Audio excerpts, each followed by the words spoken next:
Praise the lord. ದೇವರ ಪರಿಶುದ್ಧ ನಾಮಕ್ಕೆ ಸ್ತೋತ್ರವಾಗಲಿ.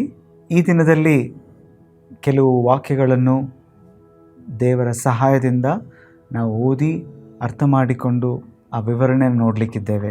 ನಿಮ್ಮ ಮುಂದೆ ಯೋಸೇಫನ ಜೀವಿತವನ್ನು ಹಂಚಲಿಕ್ಕೆ ಇಷ್ಟಪಡ್ತೇನೆ. ಆತನ ಜೀವಿತದಲ್ಲಿ ಆದಂಥ ವಿಷಯಗಳು 3 ರೀತಿಯಲ್ಲಿ ಆತನು ಹಂತ ಹಂತದಲ್ಲಿ ಹಾದಿ ಹೋಗ್ತಾನೆ.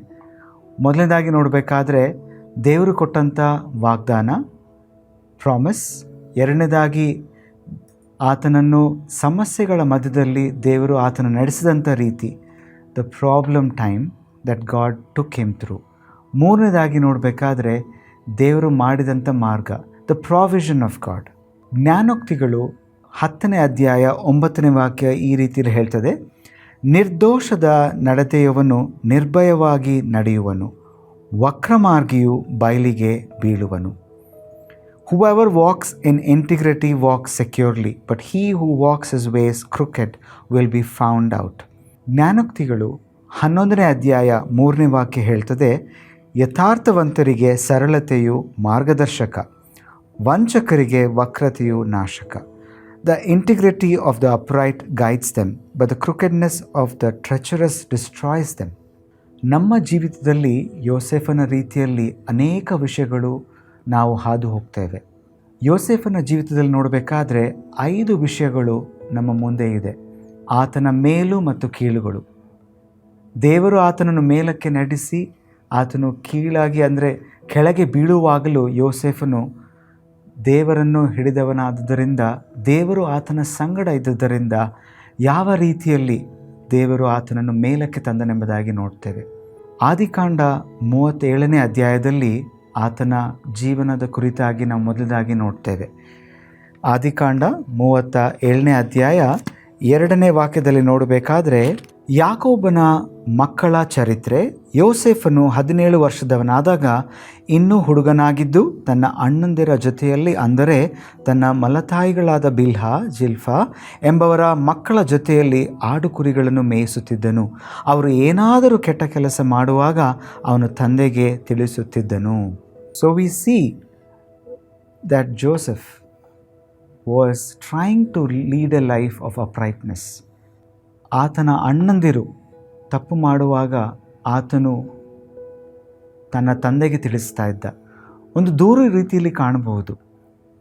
ನಮ್ಮ ಮುಂದೆ ಸಹ ಅನೇಕ ರೀತಿಯಲ್ಲಿ ಅನೇಕ ಜನರು ತಪ್ಪುಗಳನ್ನು ಮಾಡ್ತಾರೆ. ನಾವು ಅದನ್ನು ಹೇಗೆ ನೋಡ್ತೀವಿ? ಸುಮ್ಮನೆ ಇರ್ತೀವ? ಅದರ ವಿಷಯವಾಗಿ ಮಾತಾಡ್ತೀವ? ಇದು ದೇವರ ಮುಂದೆ ಗಂಭೀರವಾದಂಥ ವಿಷಯ. ಎಲ್ಲ ರೀತಿಯಲ್ಲಿ ಯೋಸೇಫನು ಸಹ ತನ್ನ ಅಣ್ಣಂದಿರನ್ನು ಪ್ರೀತಿಸಿದಾಗಲೂ ಗೌರವಿಸಿದಾಗಲೂ, ಬಟ್ ಅವರು ತಪ್ಪು ಮಾಡಿದಾಗ ತಿಳಿಸ್ತಾ ಇದ್ದ. ಇದು ಅಣ್ಣಂದಿರಿಗೆ ಇಷ್ಟ ಆಗಲಿಲ್ಲ. ಸೊ ಈ ರೀತಿಯಲ್ಲಿ ಇದ್ದಂಥ ಯೋಸೇಫನನ್ನು ಸ್ವಂತ ಅಣ್ಣಂದಿರೇ ಹಾಗೆ ಮಾಡಲಿಕ್ಕೆ ಪ್ರಾರಂಭ ಮಾಡ್ತಾರೆ. ನಮ್ಮ ವಿಷಯವಾಗಿ ಸಹ ನಾವು ಎಲ್ಲ ರೀತಿಯಲ್ಲಿ ಸಹಿಸಿಕೊಳ್ಳೋದಾದರೆ ಜನರು ಸುಮ್ಮನಿರ್ತಾರೆ. ಅವರ ವಿರುದ್ಧವಾಗಿ ಏನಾದರೂ ಮಾತಾಡಿದಾಗ, ಸರಿಯಾದಂಥ ವಿಷಯಗಳನ್ನು ಹೇಳುವಾಗ ಜನರು ಅದನ್ನು ಸಹಿಸುವುದಿಲ್ಲ. ಆದರೂ ಸಹ ದೇವರ ಮಕ್ಕಳಾಗಿ ನಾವು ಸರಿಯಾದಂಥ ಯಥಾರ್ಥತೆ ಜೀವಿತ, ಸರಳತೆಯ ಜೀವಿತವನ್ನು ಜೀವಿಸಬೇಕು. ನಾವು ಬೇರೆಯವ್ರನ್ನ ಮೆಚ್ಚಿಸೋದಕ್ಕಿಂತ ದೇವರನ್ನು ಮೆಚ್ಚಿಸುವಂಥ ಜನರಾಗಬೇಕು. ಯೋಸೇಫನ ಜೀವಿತದಲ್ಲಿ ಆತನು ತನ್ನ ಅಣ್ಣಂದಿರ ವಿಷಯವಾಗಿ ವಿರುದ್ಧವಾಗಿ ಹೋದಾಗ ಅವರು ಇಷ್ಟಪಡಲಿಲ್ಲ. 37ನೇ ಅಧ್ಯಾಯ ಆದಿಕಾಂಡ 14ನೇ ವಾಕ್ಯದಲ್ಲಿ ಹೇಳುವ ಹಾಗೆ, ಇಸ್ರಾಯೇಲನು ಅಂದರೆ ಯಾಕೋಬನು ಯೋಸೇಫನಿಗೆ, ನೀನು ಹೋಗಿ ನಿನ್ನ ಅಣ್ಣಂದಿರ ಯೋಗಕ್ಷೇಮವನ್ನು, ಆಡು ಕುರಿಗಳ ಯೋಗಕ್ಷೇಮವನ್ನು ವಿಚಾರಿಸಿಕೊಂಡು ಬಾ ಎಂದು ಅಪ್ಪಣೆ ಕೊಟ್ಟು ಅವನನ್ನು ಹೆಬ್ರೋನಿರುವ ತಗ್ಗಿನಿಂದ ಕಳುಹಿಸಲು ಯೋಸೇಫನು ಹೊರಟನು. ಅವರ ಯೋಗಕ್ಷೇಮಕ್ಕೋಸ್ಕರ ಕಳಿಸಲ್ಪಡ್ತಾನೆ. ಯೋಸೇಫನು ಹೋದ ಮೇಲೆ 23ನೇ ವಾಕ್ಯದಲ್ಲಿ ನೋಡಬೇಕಾದ್ರೆ, ಅವನನ್ನು ಅವರು ಕೈಯಿಂದ ತಪ್ಪಿಸಿ ತಂದೆಗೆ ತಿರುಗಿ ಒಪ್ಪಿಸಬೇಕೆಂದು ಅವರಿಗೆ ಪ್ರಾಣ ಹತ್ಯೆ ಮಾಡಬೇಡ್ರಿ ಎಂಬುದಾಗಿ ರೂಬೇನನ್ನು ಕೇಳ್ಕೊಳ್ತಾನೆ. 23ನೇ ವಾಕ್ಯದಲ್ಲಿ ನೋಡಬೇಕಾದ್ರೆ, ಯೋಸೇಫನು ತನ್ನ ಅಣ್ಣಂದಿರ ಹತ್ತಿರಕ್ಕೆ ಬಂದಾಗ ಅವರು ಅವನ ಮೇಲಿದ್ದ ನಿಲುವಂಗಿಯನ್ನು ತೆಗೆದುಬಿಟ್ಟು ಅವನನ್ನು ಹಿಡಿದು ಆ ಗುಂಡಿಯೊಳಗೆ ಹಾಕಿದರು. ಆ ಗುಂಡಿ ನೀರಿಲ್ಲದೆ ಬರಿದಾಗಿತ್ತು. ಸೊ ಇಲ್ಲಿ ನೋಡಬೇಕಾದ್ರೆ ಮೊದಲನೇದಾಗಿ ಯೋಸೇಫನ ಜೀವಿತದಲ್ಲಿ ಬಂದಂಥ ಮೊದಲನೆಯ ಬೀಳುವಿಕೆ ಅಂದರೆ he was thrown down to a pit. The first P is the pit. ತನ್ನ ಸ್ವಂತ ಅಣ್ಣಂದರಿಂದ ತಿರಸ್ಕರಿಸಲ್ಪಟ್ಟನು. ನಂತರ ಆತನನ್ನು ಮಾರು ಹಾಕ್ತಾರೆ, ಇಷ್ಮಾಯಲರಿಗೆ ಎಂಬುದಾಗಿ ನೋಡ್ತೇವೆ. ನಂತರ ಪೋಟಿಫರನ ಮನೆಗೆ ಹೋಗ್ತಾನೆ. ಸೊ ಎರಡನೇದಾಗಿ ಆತನು ಯೋಸೇಫನು ಪೋಟಿಫರನ ಮನೆಗೆ ಒಯ್ಯಲ್ಪಟ್ಟನು. We see that God being with Joseph through all these times. ಆದಿಕಾಂಡ 39ನೇ ಅಧ್ಯಾಯ 2 ಮತ್ತು 3ನೇ ವಾಕ್ಯದಲ್ಲಿ ಹೇಳುವ ಹಾಗೆ, ಯೆಹೋವನು ಯೋಸೇಫನ ಸಂಗಡ ಇದ್ದುದರಿಂದ ಅವನು ಏಳಿಗೆಯಾಗಿ ಐಗುಪ್ತನಾದ ತನ್ನ ದಣಿಯ ಮನೆಯೊಳಗೆ ಸೇವಕನಾದನು. ಯೆಹೋವನು ಯೋಸೇಫನ ಸಂಗಡವಿದ್ದು ಅವನು ಮಾಡುವ ಕೆಲಸನೆಲ್ಲ ಸಫಲವಾಗುವಂತೆ ಮಾಡುತ್ತಾನೆಂದು ಅವನ ದಣಿಯು ತಿಳಿದು ಅವನ ಮೇಲೆ ದಯೆ ಇಟ್ಟು ಅವನನ್ನು ಸ್ವಂತ ಸೇವಕನಾಗಿ ನೇಮಿಸಿಕೊಂಡನು. ಇದಲ್ಲದೆ ಆ ದಣಿಯು ಅವನಿಗೆ ತನ್ನ ಮನೆಯಲ್ಲಿ ಪಾರುಪತ್ಯವನ್ನು ಕೊಟ್ಟು ತನ್ನ ಆಸ್ತಿಯನ್ನೆಲ್ಲ ಅವನ ವಶಕ್ಕೆ ಒಪ್ಪಿಸಿದನು. ಅವನು ಯೋಸೇಫನನ್ನು ತನ್ನ ಮನೆಯ ಮೇಲೆಯೂ ಆಸ್ತಿಯ ಮೇಲೆಯೂ ಅಧ್ಯಕ್ಷನಾಗಿ ಇಟ್ಟಿದ್ದರಿಂದ ಯೆಹೋವನು ಯೋಸೇಫನ ನಿಮಿತ್ತವಾಗಿ ಆ ಐಗುಪ್ತನ ಮನೆಯನ್ನು ಅಭಿವೃದ್ಧಿಗೆ ತಂದನು. ಮನೆಯಲ್ಲಾಗಲಿ ಹೊಲದಲ್ಲಾಗಲಿ ಅವನಿಗಿದ್ದ ಎಲ್ಲದರ ಮೇಲೆ ಯೆಹೋವನ ಆಶೀರ್ವಾದ ಉಂಟಾಯಿತು. ಪ್ರಿಯರೇ, ಯೋಸೇಫನ ಮೂಲಕವಾಗಿ ಈಗ ಪೋಟಿಫರ್ನಿಗೆ ಆಶೀರ್ವಾದ ಬರ್ತದೆ. ದೇವರ ಮಕ್ಕಳ ಅಂತ ನಮಗೂ ಸಹ ನಮ್ಮ ಮೂಲಕ ನಮ್ಮ ಜೊತೆ ಕೆಲಸಗಾರರು ಅಥವಾ ನಮ್ಮ ಅಧಿಕಾರಿಗಳು, ಮೇಲ್ವಿಚಾರಣೆ ಮಾಡುವಂಥ ಜನರು, ನಮ್ಮ ಕೆಲಸದ ಸ್ಥಳದಲ್ಲಾಗಲಿ, ನಾವು ಬಿಸ್ನೆಸ್ ಮಾಡುವಂಥ ವ್ಯಾಪಾರದಲ್ಲಾಗಲಿ, ನಮ್ಮ ಜೊತೆ ಇರುವಂಥ ಜನರಾಗಲಿ, ನಮ್ಮ ಮೂಲಕ ಅವರು ಸಹ ಆಶೀರ್ವಾದಿಸಲ್ಪಡ್ತಾರೆ. ಆದರೆ ಒಂದು ಷರತ್ತೇನೆಂದರೆ, ನಾವು ಅವರ ರೀತಿಯಲ್ಲಿ ಆಗಬಾರ್ದು, ಅವರಿಗೆ ವಿರುದ್ಧವಾಗಿ ಅಲ್ಲ, ಆದರೆ ದೇವರ ವಾಕ್ಯದಲ್ಲಿ ಇರುವ ಜೀವಿತವನ್ನು ಜೀವಿಸುವಾಗ ದೇವರು ಅದನ್ನು ಮೆಚ್ಚಿ ನಮ್ಮ ಮೂಲಕ ನಮ್ಮ ಜೊತೆ ಇರುವಂಥ ಜನರಿಗೂ ಆಶೀರ್ವಾದವನ್ನು ಉಂಟು ಮಾಡ್ತಾನೆ. ಯೋಸೇಫನ ಜೀವಿತದಲ್ಲಿ ಎರಡನೇದಾಗಿ ಆದಂಥ ವಿಷಯ, ಆತನು ಮೇಲೆ ಎತ್ತಲ್ಪಟ್ಟನು, ಪೋಟಿಫರನ ಮನೆಗೆ ಆತನು ಮೇಲಧಿಕಾರಿಯನ್ನಾಗಿ ನಡೆಸ್ತಾನೆ. ಅದೇ ಅಧ್ಯಾಯದಲ್ಲಿ ನೋಡಬೇಕಾದ್ರೆ 39ನೇ ಅಧ್ಯಾಯದಲ್ಲಿ 9ನೇ ವಾಕ್ಯದಲ್ಲಿ ಪೋಟಿಫರ್ನ ಹೆಂಡತಿಯ ಮೂಲಕ ಪಾಪಕ್ಕೆ ಸಿಕ್ಕಿಸುವಂಥ ರೀತಿಯಲ್ಲಿ, ಆದರೆ ದೇವರ ವಿರುದ್ಧವಾಗಿ ನಡೆಯಲ್ಪಡುವಂಥ ರೀತಿಯಲ್ಲಿ ಪೋಟಿಫರ್ನ ಹೆಂಡತಿ ಯೋಸೇಫರನ್ನು ಒತ್ತಾಯ ಮಾಡುವಾಗ ಉತ್ತಮವಾಗಿ ಆತನು ದೇವರ ವಾಕ್ಯದ ಮೂಲಕ ಆ ಪಾಪದ ವಿಷಯವಾಗಿ ಎದುರಿಸುವುದನ್ನು ನೋಡ್ತೇವೆ. We see that Potiphar's wife was pulling him towards her, but Joseph stood strong. And ಈ ವಾಕ್ಯದಲ್ಲಿ ನೋಡ್ತೇವೆ, 9ನೇ ವಾಕ್ಯ 39ನೇ ಅಧ್ಯಾಯದಲ್ಲಿ ನೋಡಬೇಕಾದ್ರೆ, ಈ ಮನೆಯಲ್ಲಿ ಅವನು ನನಗಿಂತ ದೊಡ್ಡವನಲ್ಲ, ನೀನು ಅವನ ಧರ್ಮಪತ್ನಿಯಾದ್ದರಿಂದ ನಿನ್ನನ್ನು ಮಾತ್ರ ನನಗೆ ಅಧೀನ ಮಾಡಲಿಲ್ಲ. ಹೀಗಿರುವಲ್ಲಿ ನಾನು ಇಂಥ ಮಹಾದುಷ್ಕೃತ್ಯವನ್ನು ನಡೆಸಿ ದೇವರಿಗೆ ವಿರುದ್ಧವಾಗಿ ಹೇಗೆ ಪಾಪ ಮಾಡಲಿ ಎಂದು ತನ್ನ ದಣಿಯ ಹೆಂಡತಿಗೆ ಉತ್ತರ ಕೊಟ್ಟನು. ನೋಡಬೇಕಾದ್ರೆ ಪ್ರಿಯರೇ, ದೇವರ ವಿರುದ್ಧವಾಗಿ ಪಾಪ ಮಾಡಲಿಕ್ಕೆ ಯೋಸೇಫನು ಒಪ್ಪಲಿಲ್ಲ. ನಮಗೂ ಸಹ ಒಂದು ಕಾನ್ಷಿಯಸ್ನೆಸ್, ಮನಸ್ಸಾಕ್ಷಿ ಎಂಬುದಿದೆ ಪ್ರಿಯರೇ. ಯಾರೂ ಇಲ್ಲದೇ ಇರುವಂಥ ರೀತಿಯಲ್ಲಿ ಸಮಯ ನಮ್ಮಲ್ಲಿ ಬಲಹೀನತೆ ಏನಿರ್ತದೋ ಸೈತಾನ ನಮಗೆ ಅಲ್ಲಿ ಎಳಿಲಿಕ್ಕೆ ಪ್ರಯತ್ನ ಪಡ್ತಾನೆ. ಆದರೆ ದೇವರ ವಾಕ್ಯದ ಬಲದಲ್ಲಿ ನಾವು ಜೀವಿಸುವಾಗ, ದೇವರ ಆತ್ಮ ನಮ್ಮಲ್ಲಿ ಇರೋದಾದರೆ ನಾವು ಆ ಪಾಪವನ್ನು ಜಯಿಸ್ಬೋದು. ಯಾವ ಪಾಪ ನಮಗೆ ಒತ್ತಾಯ ಮಾಡಲಿಕ್ಕೆ ಸಾಧ್ಯವಿಲ್ಲ. ನಾವು ಅದರ ಕಡೆಗೆ ಓರೆಯಾಗಿ ಹೋಗೋದಾದರೆ ಬೀಳ್ತೇವೆ. ಸೈತಾನನಿಗೂ ಖಂಡಿತವಾಗಿ ಗೊತ್ತು ನಾವು ಬಲಹೀನರು ಎಲ್ಲಿ ಇದ್ದೇವೆ ಎಂಬುದಾಗಿ. ಆದರೆ ದೇವರ ವಾಕ್ಯದ ಬಲದಲ್ಲಿ ನಾವು ಮುಂದೆ ಸಾಗುವುದಾದರೆ ಖಂಡಿತವಾಗಿ ಪಾಪ ಜಯಿಸಲಿಕ್ಕೆ.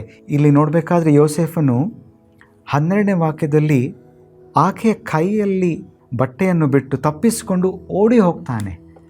ಪಾಪವನ್ನು ಎದುರಿಸಲಿಕ್ಕೆ ದೇವರು ನಮಗೆ ದೇವರ ಶಕ್ತಿಯನ್ನು ಕೊಟ್ಟಿದ್ದಾನೆ. ಅದನ್ನು ಹಿಡಿದುದಾದರೆ ನಾವು ಪಾಪವನ್ನು ಬಿಟ್ಟು ಓಡಿ ಹೋಗಲಿಕ್ಕೆ ಸಾಧ್ಯವಾಗ್ತದೆ. ಎಲ್ಲ ರೀತಿಯಲ್ಲಿ ನಮಗೆ ಬರುವಂಥ ಶೋಧನೆ ಎದುರಿಸಲಿಕ್ಕೆ ದೇವರು ಶಕ್ತಿ ಸಹ ಕೊಡ್ತಾನೆ ಎಂಬುದಾಗಿ ವಾಕ್ಯದಲ್ಲಿ ನೋಡ್ತೇವೆ.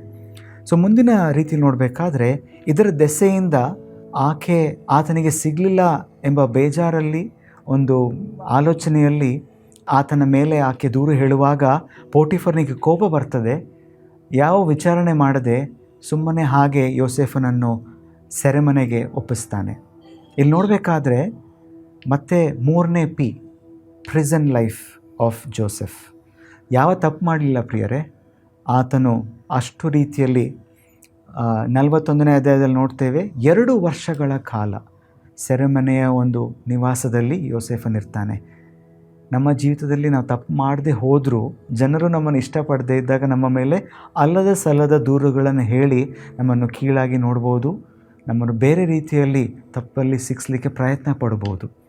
ಅದು ದೇವರ ವಾಕ್ಯ ಯೋಸೆಫನ ರೀತಿಯಲ್ಲಿ ನೋಡಬೇಕಾದ್ರೆ ಬಹಳ ರೀತಿಯಲ್ಲಿ ಆತನು ಎಲ್ಲಿ ಇರ್ತಾನೋ, ಈವನ್ ಸೆರೆಮನೆಯಲ್ಲಿಯೂ ಸಹ ಯೋಸೆಫನ ಮೇಲಿದ್ದಂಥ ಅಧಿಕಾರಿ ಯೋಸೆಫನ ಮೇಲೆ ದಯೆಯನ್ನು ತೋರಿಸ್ತಾನೆ. ಹಾಗೆ ಆತನ ಬಿಟ್ಟಿರ್ತಾನೆ, ಆದರೆ ಸೆರೆಮನೆಯಲ್ಲಿರ್ತಾನೆ, ಹಿಡಿತದಲ್ಲಿರ್ತಾನೆ, but he was left free to be in prison. ಇದರ ವಿಷಯವಾಗಿ ನೋಡಬೇಕಾದ್ರೆ ಯಾವ ವಾಕ್ಯದಲ್ಲೂ ಸಹ ನಮಗೆ ನೋಡಲ್ಲ ಯೋಸೆಫನು ಬೈಕೊಂಡಿದ್ದು, ದೇವರು ಯಾಕೆ ನನಗೆ ಈ ಥರ ಕಷ್ಟ ಕೊಟ್ಟ, ಯಾಕೆ ನನ್ನನ್ನು ಈ ರೀತಿಗೆ ತಂದ ಎಂಬುದಾಗಿ ದೇವರನ್ನು ಎಂದಿಗೂ ಯೋಸೆಫನು ಪ್ರಶ್ನೆ ಮಾಡಲಿಲ್ಲ. ನಮ್ಮ ಜೀವಿತದಲ್ಲಿ ಸಹ ನಾವು ತಪ್ಪು ಮಾಡದೆ ಹೋದಾಗಲೂ ಒಂದು ರೀತಿಯಲ್ಲಿ ಆಲೋಚನೆಗಳು ನಮ್ಮನ್ನು ಕಾಡುವಾಗ ದೇವರನ್ನು ಹಿಡಿದುಕೊಳ್ಬೇಕು. ಈ 2 ವರ್ಷಗಳು ಯೋಸೆಫನು ಸೆರೆಮನಿಲಿ ಏನು ಮಾಡಿರ್ಬೋದು ಪ್ರಿಯರೇ?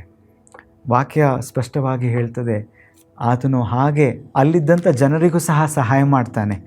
ಅಲ್ಲಿ ನೋಡ್ತೇವೆ, ಅಲ್ಲಿದ್ದಂಥ ಶೆಫ್ ನೋಡ್ತೇವೆ, ಅಲ್ಲಿ ಅಡುಗೆ ಕೆಲಸ ಮಾಡುವಂಥ ವ್ಯಕ್ತಿ ಮತ್ತು ಪಾನ ಕೊಡುವಂಥ ವ್ಯಕ್ತಿ, ಇವರಿಬ್ಬರಿಗೂ ಸಹ ಅವರಿಗೆ ಬಿದ್ದಂಥ ಕನಸಿನ ವಿಷಯವಾಗಿ ಅದರ ವಿವರಣೆ ಮಾಡ್ಕೊಂಡು ಹೋಗ್ತಾನೆ. ಯಾರು?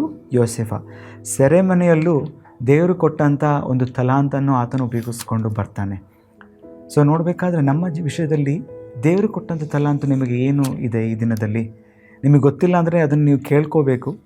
ನಿಮಗೆ ತಲಾಂತು ಇರೋದಾದರೆ, ನಿಮಗೆ ಗೊತ್ತಿರೋದಾದರೆ ಅದನ್ನು ದೇವರ ಮಹಿಮೆಗಾಗಿ ನೀವು ಉಪಯೋಗಿಸಿರಿ.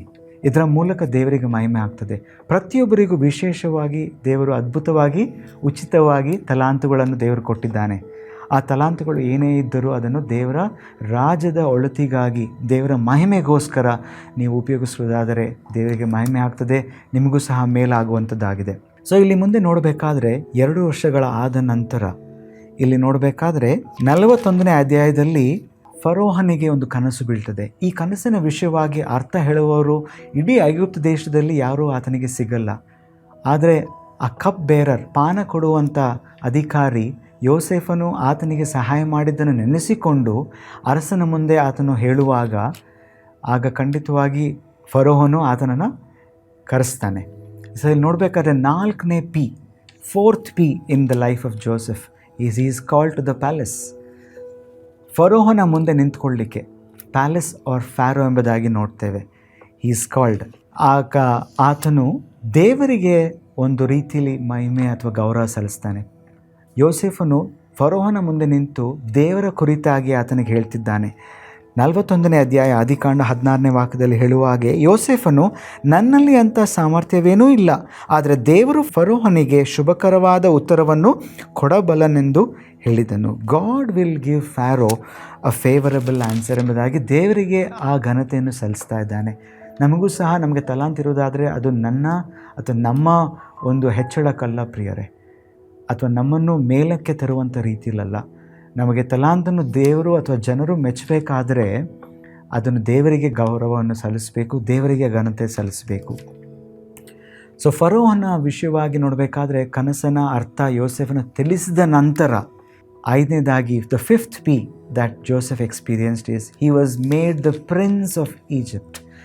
ಫರೋಹನು ಆತನನ್ನು ಮೇಲಕ್ಕೆ, ಎಲ್ಲದಕ್ಕಿಂತ ಮೇಲೆ, ಫರೋಹನ ಒಂದು ಪಟ್ಟು ಕೆಳಗೆ ಆದರೆ ಎಲ್ಲರ ಮೇಲೆ ಅಧಿಕಾರಿಯನ್ನಾಗಿ ಮಾಡುವುದನ್ನು ನೋಡ್ತೇವೆ.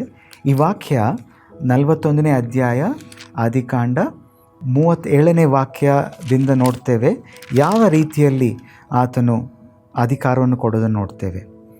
39ನೇ ವಾಕ್ಯದಲ್ಲಿ ವಿವರವಾಗಿ ನೋಡ್ತೇವೆ, ಈತನಿಗಿಂತ ಯೋಗ್ಯನಾದ ಪುರುಷನು ನಮಗೆ ಸಿಕ್ಕಾನೆ, ಫರೋನು ಹೇಳುವಂಥ ಮಾತು ಪ್ರಿಯರೇ, ಎಂದು ಹೇಳಿ ಯೋಸೆಫನಿಗೆ, ದೇವರು ಇದನ್ನೆಲ್ಲ ನಿನಗೆ ತಿಳಿಸಿದ್ದರಿಂದ ನಿನಗೆ ಸಮಾನನಾದ ಬುದ್ಧಿ ವಿವೇಕಗಳುಳ್ಳ ಪುರುಷನು ಯಾವನೂ ಇಲ್ಲ.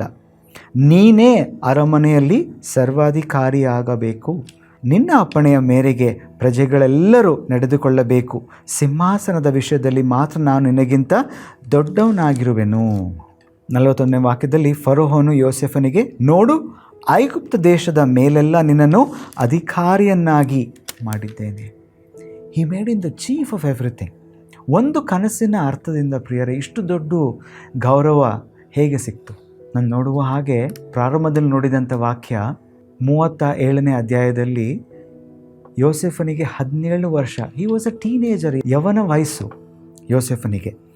ಇಲ್ಲಿ ನೋಡಬೇಕಾದ್ರೆ 46ನೇ ವಾಕ್ಯದಲ್ಲಿ, ಯೋಸೆಫನು ಐಗುಪ್ತ ದೇಶದ ಅರಸನಾದ ಫರೋಹನ ಸನ್ನಿಧಿಯಲ್ಲಿ ನಿಂತಾಗ 30 ವರ್ಷದವನಾಗಿದ್ದನು.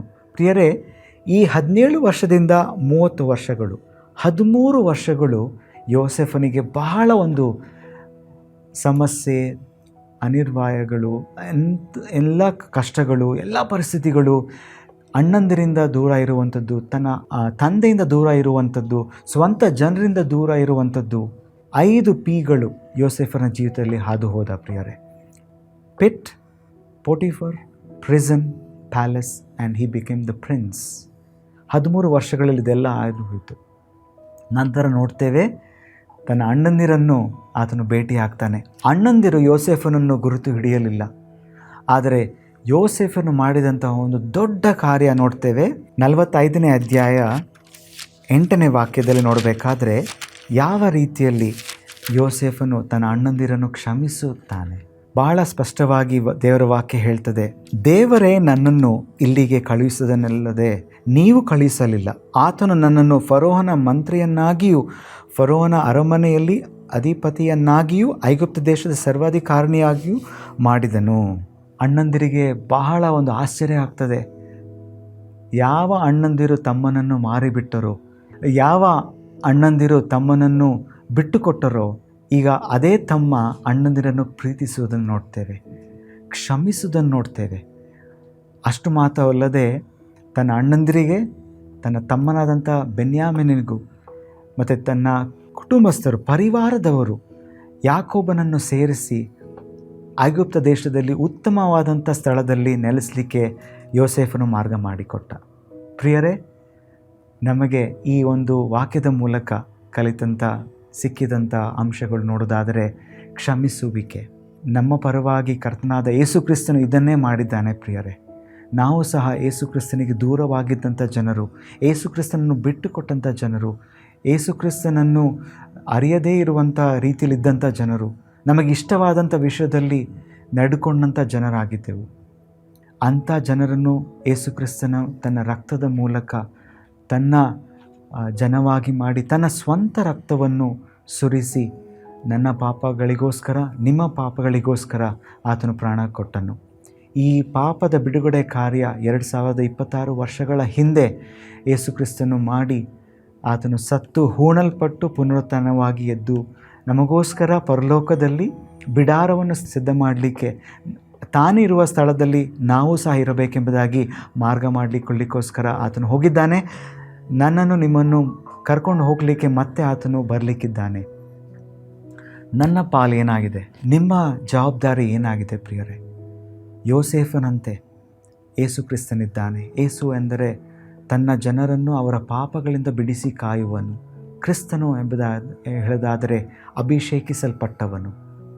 ಅದೇ ಒಂದು ಕೃಪೆಯಲ್ಲಿ ನಾವಿದ್ದೇವೆ.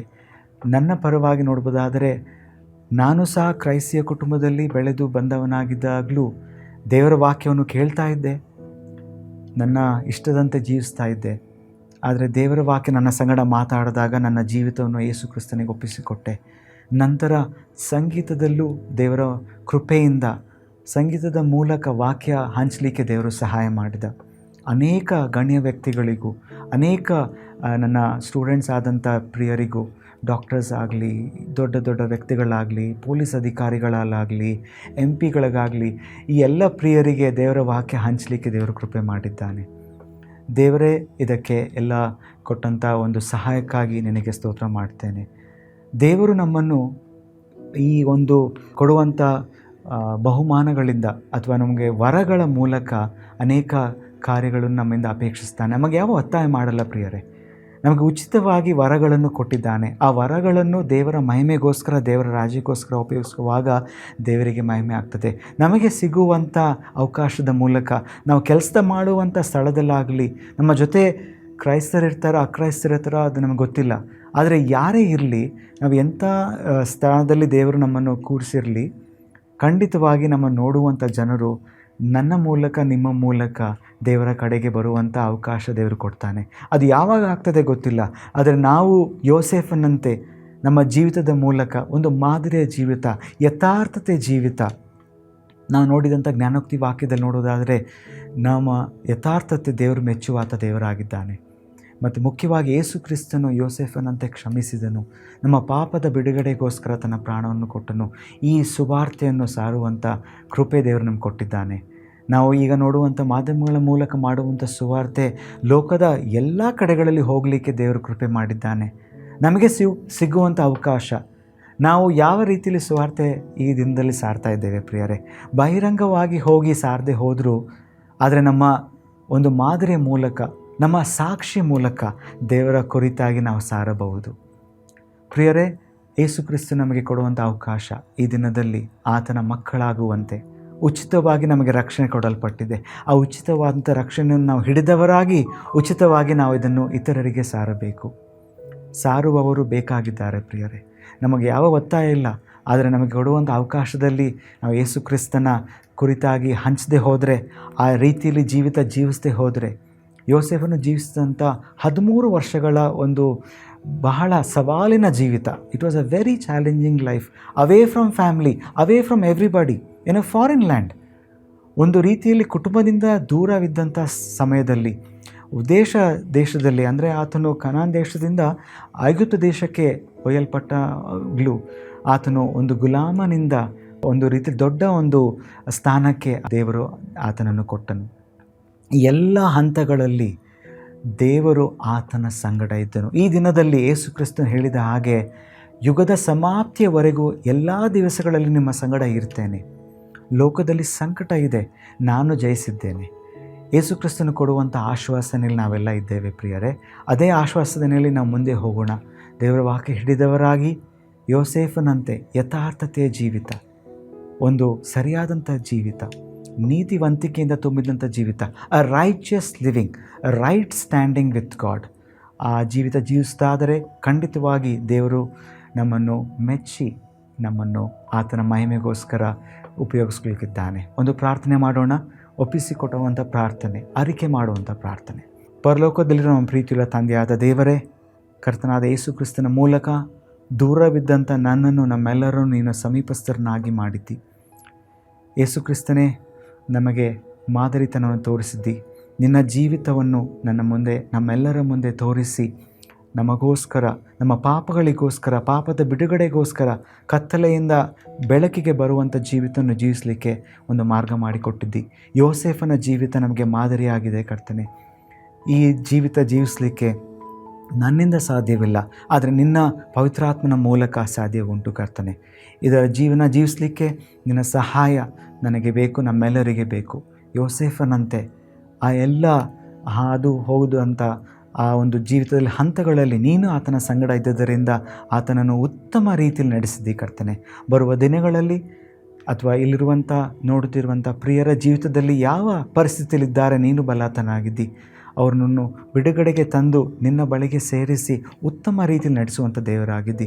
ಆಶೀರ್ವಾದ ನಿಧಿಯಾಗಿ ಇಡುವಂಥ ದೇವರಾಗಿದ್ದಿ. ಇಂಥ ರೀತಿಯಲ್ಲಿ ಜೀವಿಸಲಿಕ್ಕೆ ಸಹಾಯ ಮಾಡು ಕರ್ತನೆ. ಕೊಟ್ಟಂಥ ಈ ಒಂದು ಸುಂದರವಾದಂಥ ಅವಕಾಶಕ್ಕಾಗಿ, ಒಂದು ಕೊಟ್ಟಂಥ ಈ ಒಂದು ಮಾಧ್ಯಮಗಳಿಗಾಗಿ ಸ್ತೋತ್ರ ಮಾಡ್ತೇವೆ. ಎಲ್ಲ ಪ್ರಿಯರನ್ನು ಆಶೀರ್ವದಿಸು. ನನ್ನನ್ನು ನಿನ್ನ ಮುಂದೆ ಇಡುತ್ತಾ, ನನ್ನನ್ನು ತಗ್ಗಿಸಿಕೊಂಡವನಾಗಿ ನಿನ್ನನ್ನು ಹೆಚ್ಚಿಸುತ್ತಾ, ಎಲ್ಲ ಘನಮಾನ ಮಹಿಮೆ ನಿನ್ನ ಒಬ್ಬನಿಗೆ ಸಲ್ಲಲಿ. ಈ ಪ್ರಾರ್ಥನೆಯನ್ನು ರಕ್ಷಕನಾದಂಥ ಯೇಸು ಕ್ರಿಸ್ತನ ಹೆಸರಿನಲ್ಲಿ ಬೇಡಿ ಹೊಂದಿದ್ದೇನೆ ತಂದೆಯೇ, ಆಮೆನ್.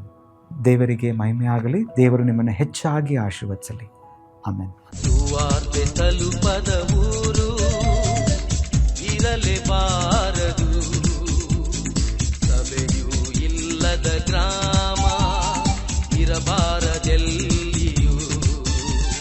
ಸುವಾರ್ತೆ ತಲುಪದ ಊರು ಇರಲೇಬಾರದು, ಸಭೆಯೂ ಇಲ್ಲದ ಗ್ರಾಮ ಇರಬಾರದೆಲ್ಲಿಯೂ. ಇದುವೇ